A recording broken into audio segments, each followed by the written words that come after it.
Lenny Burton sat on his couch, tears falling onto the papers that officially announced the end of his marriage. He never wanted a divorce, but his ex-wife still filed for divorce, saying that she was leaving for a man with a lot of money. He remembered that day as if it were yesterday. He worked 10 12-hour days completing a project for his boss that, if successful, would have secured a deal for the company worth nearly $500 million. This would mean a significant raise for him, as well as a nice bonus. The project was completed, and he went home with high hopes and a desire to make love to Ginny, his wife of 3 years. However, as he drove up to his house, he saw an unfamiliar car in the driveway. He had a bad feeling, but thought it might be one of her work friends who sometimes came to visit. But when he entered the house, his hopes were dashed. There, sitting on the couch, was Ginny, holding a man's hand. Not just any man, but her boss, Ruddy James. Ruddy looked at him with a smirk that said, "I just slept with your wife." Next to the sofa were 2 suitcases and a travel bag. Ginny, wearing a very short skirt and high heels, looked at Lenny with sad eyes. "Sorry, Len," she said, "but I'm leaving with Ruddy." "What do you mean, leaving?" asked Lenny. "Well, actually, I'm leaving you for Rudy," she said. "Sorry, but he's richer and better than you in bed, and I just, well, kind of fell in love with him. That's why I'm leaving you, because I don't want to cheat on you anymore behind your back." "What?" Lenny shouted. "How long have you two been sleeping together?" "I don't know," Ginny said. "Maybe a couple of months. You've been working so hard lately that I thought you didn't love me anymore. So Ruddy started taking me out, and we do it about 3 times a week." "3 times a week?" Lenny asked, shocked. "Hell, you haven't even been with me that many times in the last month. You're a fucking bitch." "Hey, watch your language," Rudy said, puffing out his chest. Lenny was beside himself with rage and went to his office. Opening the weapons cabinet, he took out a gun and checked that it was unloaded. He wanted to scare the 2 traitors, not kill them. He returned to the living room and pointed the gun at Rudy's face. They both looked shocked.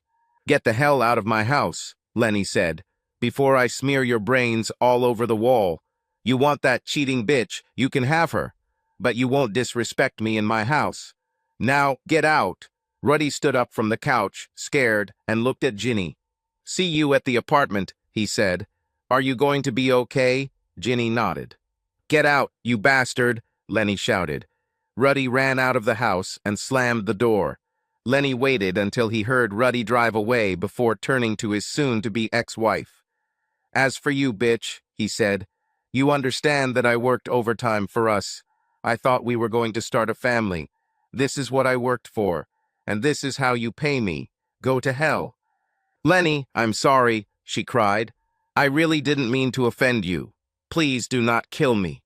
"Bullshit, bitch," Lenny said. He put down the gun. "Besides, it's pretty hard to kill someone with an unloaded gun," he said. He grabbed her hand and removed the rings from her. As she watched, he reached into her wallet and pulled out her bank card, a joint credit card with her name on it and her house key. He tossed her the wallet, noticing that it contained a wad of cash. Taking off his ring, he threw it at her. "Now, get out." "Lenny, what are you doing?" she asked. "You want to leave, so leave. And I never want to see your cheating, lying ass again," he said. She slowly got up from the couch and picked up her wallet. "Will you at least help me with my luggage?" she asked. "You have a lot of nerve, bitch," he said. "Not just no, but hell no. Take your things and get the hell out." Ginny picked up her bags and walked with difficulty to the garage door. Lenny walked to her car and took the garage door remote, pressing the button to open it. She loaded her bags, got into the car, and drove away. He closed the door and watched her drive away.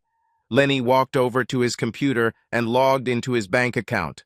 He noticed that she had already taken half of everything. Bitch, he paid off the joint credit card and closed it, then transferred all but $5 to another account he had already set up in his name, thanks to internet banking. A few minutes later, he heard a knock on the door. Opening it, he saw a man in a jacket with a manila envelope. "Are you Lenny Burton?" asked the man. "Yes, what do you want?" Lenny asked in response. The man handed him an envelope. "You have been handed it," he said and left. Lenny opened the envelope and found a set of divorce papers inside. Apparently, Ginny had already started the process. He read the documents and learned that she had filed a claim on the grounds of psychological abuse and was asking for 85% of the joint assets, as well as a significant amount of alimony. Go to hell, he thought. He began looking for a lawyer and, seeing that it was too late, made a list of possible lawyers who could represent him. Shocked, angry, and hurt, he sat back on the couch and cried. He couldn't believe this was happening to him. He thought he had found his soulmate in Ginny. He thought they were fine, and she gave no indication that anything was wrong. The thing is, she wasn't the first to do this to him. He remembered his life. He dated several girls in high school and fell in love with a couple of girls in college. All of them, however, ended up breaking his heart by leaving him for another guy. After college, he met and began dating another girl, and even bought a ring in preparation for proposing to her. But the day before he was going to do it, he saw her hugging another guy. He confronted her, and she said she fell in love with this guy. It took a few months, but he finally met Ginny and started dating her. 6 months later, he proposed to her, and she accepted. But even this has now turned into a disaster. In the old days, he could turn to his cousin Randy, who always knew how to cheer him up by telling him that not all women cheat, and that there were still many fish in the sea. She always made him feel better, but now she was out of town, away after her own messy divorce from her cheating, abusive, bastard husband. So he did the next best thing. He got drunk. He didn't care since he didn't have to go to work the next day. When he woke up, he went through his morning rituals and then started calling lawyers. It took a while, and he went through 4 lawyers, but he finally found one who wasn't a man-hating bitch only interested in billable hours. After months of arguing and threats, his lawyer managed to get Ginny to drop the allegations of psychological abuse and agree to a divorce by mutual consent. She also agreed to accept what she had already taken from their bank account and to drop the demand for alimony since she earned the same as him and lived with her wealthy lover. This was made possible by a private investigator who captured clear photographs and videos of her cheating on her lover in various locations. She quickly gave in when confronted with graphic evidence of her infidelity and a warning that the photos and videos could easily be sent to her family and friends and possibly end up online. He thought about getting revenge on the bastard she slept with, but decided that a life with Ginny would be enough for him to get revenge. So now it is all over. He should have been happy, but he wasn't. Instead, he felt empty. He was sad, lonely, depressed, and worst of all, he wanted sex. Then Randy called him. "Hello, cousin," he said, answering the phone. "How are you?" "I'm in town and would like to meet," she said. "Yes, of course," said Lenny. "Do you want to come over and get drunk with me or what?" "Well, if you're going to get drunk, I'll come," she said. What would Ginny say? "I don't care what Ginny thinks," he said. She filed for divorce anyway. "Oh no," Randy said. "Sorry, I didn't know. What happened?" "Everything is as usual," he said. "I came home from work and found her with her lover. She simply announced that she was leaving for him and then handed me the divorce papers." "Oh God," she said. "It's horrible." "Yes," said Lenny. "The divorce just became final." "Well, then I'll come right away," she said. Half an hour later, the doorbell rang. Lenny opened the door and saw the smiling face of his cousin Randy. He hugged her and invited her in. He couldn't help but watch as she walked into the house, wearing a thin t-shirt with no bra and tight, ripped jean shorts. If she weren't his cousin, he would have made a move on her himself. He grabbed a beer for each of them, and they sat in the living room to chat. They weren't just cousins, they were the closest of friends. They always shared their deepest secrets and often consoled each other after breakups. "So, what happened to you after the divorce?" Lenny asked as he told her his story. "Well, I met and married the man of my dreams," she said, showing him her rings. "Wow," Lenny said. "Congratulations. Where did you meet Mr. Perfect?" "It's a long story," she said. Maybe they can help you too. Okay, Lenny said. What, is this some kind of dating site? No, she said. I really can't explain it, and I had to sign a confidentiality agreement, so I can't tell you exactly what it is. But I know that they are very selective in choosing their clients, and they guarantee that you will be satisfied. I'm definitely satisfied. How about I call them and see what they say? Maybe they'll take you. Sure, that would be great, Lenny said. How much does it cost? I mean, it must be pretty expensive. It's part of the confidentiality agreement, Randy said. But I think you will find it more than reasonable. I definitely found it. Okay, he said. I trust you. By the way, how long will you be in town? Oh, just a couple of days, she said. I'm here on company business, but I can spend the rest of the time with you if you want. Do you think you can handle it? Of course, he said. You know that you are always a welcome guest here, and it's much cheaper than a hotel room. She smiled. Okay, she said. Then I'll stay here and keep you company. So tell me about your new man, Lenny said. Well, he reminds me a lot of you, she said. Is it true? Asked Lenny. Yes, Randy said. He's a technician like you, and he has the same sense of humor. Do you have a photo of him? Asked Lenny. Of course, she said, taking out her phone. She scrolled through her photos and showed him a photo of herself with her new husband. She looked at the photo, then at her cousin. Oh God, she said. I've never noticed this before. Look at it. She showed the photo to Lenny. He was shocked. The man in the photo looked a lot like him, only with a slightly different hairstyle. Wow, Lenny said. You don't have a twin brother that I don't know about? She asked. No, I'm an only child, said Lenny. You know that. That's weird, she said, shaking her head. Well, you're happy with him, right? Asked Lenny. She smiled. Of course, she said. Happier than I've ever been in my life. Lenny shrugged. Then I'm happy for you. Enjoy, he said. She smiled. I will, she said. Now get your cards out so I can hit you in spades. He smiled and took out a deck of cards. They played cards and reminisced until late at night, leaving all talk about her new husband for later. Randy finished her business and left 2 days later, hugging her cousin before leaving. Remember, keep an eye on your phone and be sure to answer calls from LW. And remember, if they leave a message, call back as soon as possible, she said before leaving. Okay, thanks, Lenny said. He watched her drive away and walked back to the empty house. He couldn't believe how much he missed his cousin. He thought about her the rest of the day and felt lonelier than when his cheating wife left. It was Friday at lunch when Lenny received a call on his cell phone. Looking at the screen, he saw that the call was coming from LW. He remembered what Randy said and answered the call. Hello, he said. Is this Lenny Burton? Asked the man. Yes, said Lenny. And who is it? Lenny, my name is Larry Wilder, the man said. I spoke to your cousin a couple of days ago and was wondering if you were free any time soon. Of course, said Lenny. When would you like to meet? How about today? Larry said. Say 5:30 p.m. Larry gave Lenny the address of an office not far from where he worked. Okay, said Lenny. I finish at 5:00 p.m., so I can be there by 5:30 p.m. Great, said Larry. I'll be glad to meet you. The conversation ended, and Lenny spent the rest of the day looking at his watch. At 17 he finished work and headed to the specified address. He drove up to an office building and walked up to a door that had LW written on it. He opened the door, and the beautiful blonde receptionist smiled and led him into a small conference room. Mr. Brizowers Wilder will be here soon, she said.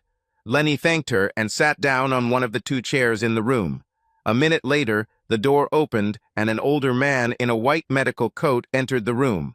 He smiled and extended his hand to Lenny, who stood up as the door opened. Mr. Burton, he said, nice to meet you. Please sit down.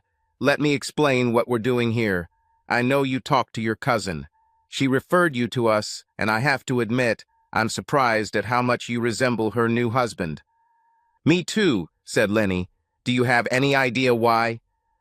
Well, maybe it'll be clearer by the time we're done, Larry said. You might think we're just another company that connects people, like a dating site. In fact, we are much more than that. We guarantee you will find your perfect match. What do you have in mind? Asked Lenny. Are you familiar with the biblical story of Adam and Eve? Larry asked. A little, said Lenny.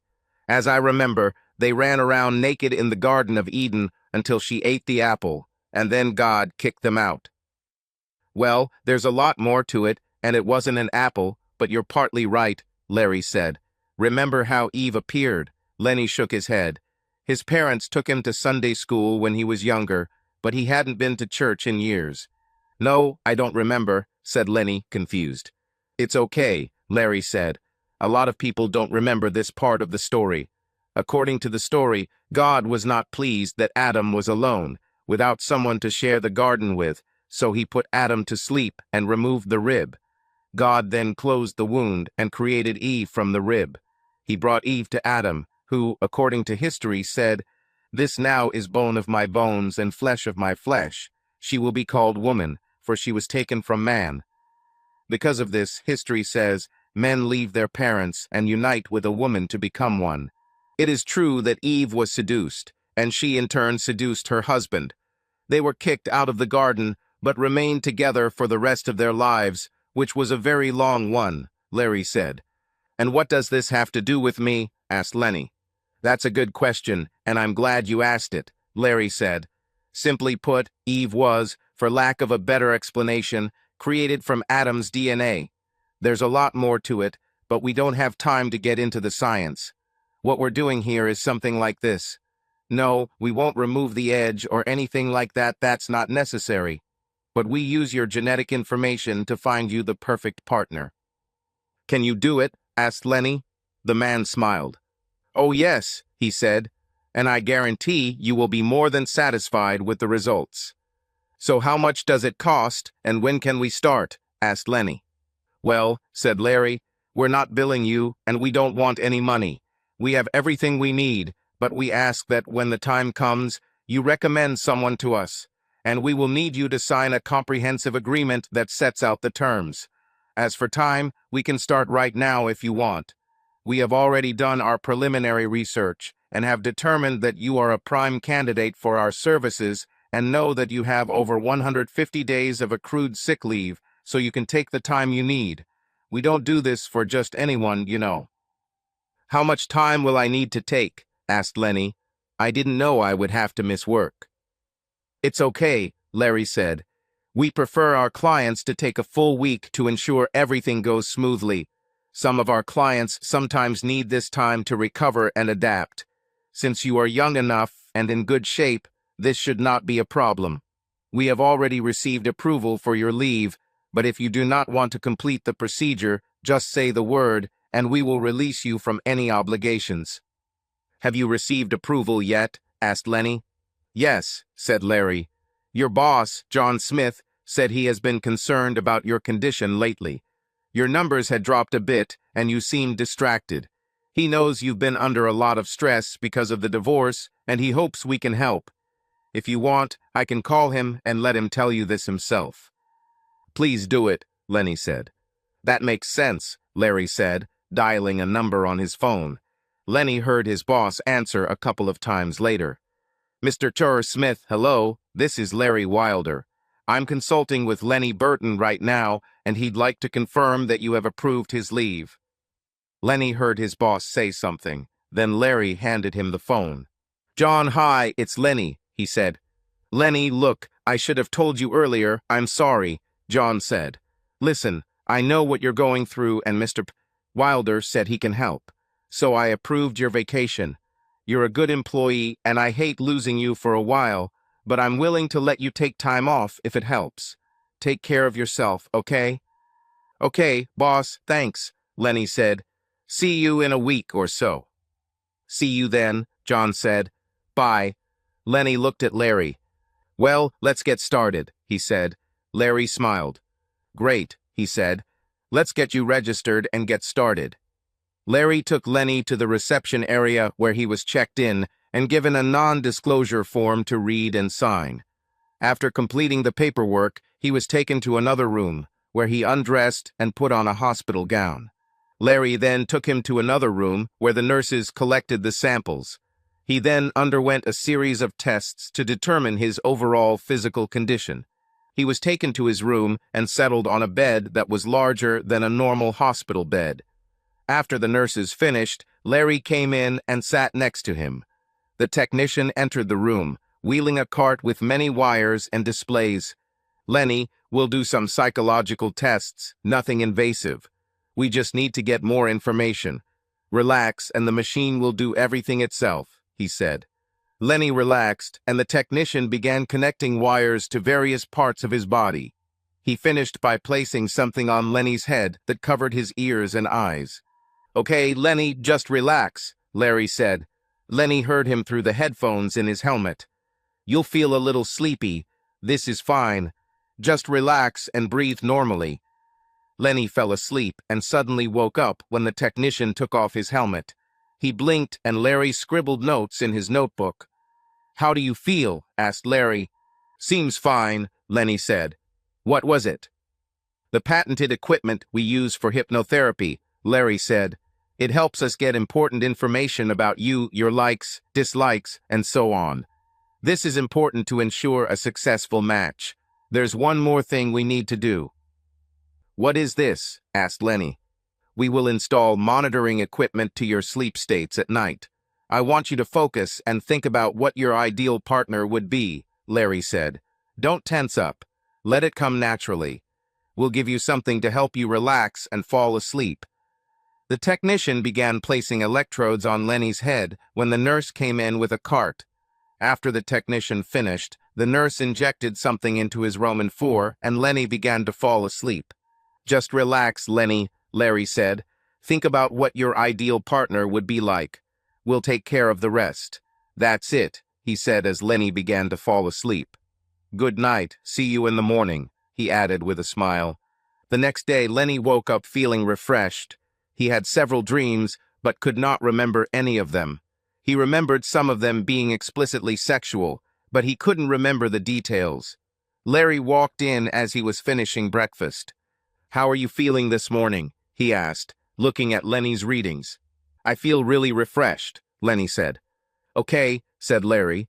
"I see you had several dreams last night. Do you remember any of them?" "Only fragments," said Lenny. "I know some of them were a little sexual, but I can't remember the details." "That's normal," Larry said, looking at the car's logs. "We'll clean this up and let you rest. We'll run some more tests later this morning and schedule a consultation."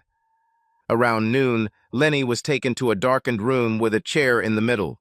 They sat him in a chair and attached electrodes to his body. When he sat down, Larry explained what was happening. "We're going to test your skin response to different stimuli," he said. "Photos will flash before your eyes at fast speed. Don't try to concentrate on the photographs. They will flash by too quickly for you to fully comprehend them. The equipment will record your reaction. Now just relax." The technician placed a helmet on Lenny's head with darkened lenses. Soon a series of photographs began. As Larry promised, they flashed by too quickly for him to fully comprehend them. He thought he saw some pictures of flowers and his cousin, but he couldn't be sure. Half an hour later, the light came back on and the helmet was removed. "Okay," said Larry. "I think we have enough data to complete the task. It's time for you to meet with your advisor. This will help you deal with the problems that have arisen as a result of the divorce." "What problems?" Lenny asked. "Well, the way your ex-wife left you no doubt raised questions in you, at least in your mind, about your adequacy as a man," Larry explained. "I'm not a psychologist, but I can understand the feelings of rejection that you have to struggle with. I think it would be wise to address some of these issues before starting a new relationship. Don't you agree?" Lenny agreed and was taken to another office where he met his consultant, an attractive brunette who greeted him with a wide smile. They spent several hours discussing Lenny's past, the numerous rejections he had experienced from the women he thought he loved, and the final, crushing way in which his wife had left him. The consultant was kind and understanding, but persistent. She helped him deal with the rejection he had experienced from other women in his life and gave him mental exercises to help him prepare for the future. And she explained, his new companion would help him fully heal and move forward. That night, he practiced some of these exercises and slept like a baby, waking up feeling better than he had in a long time.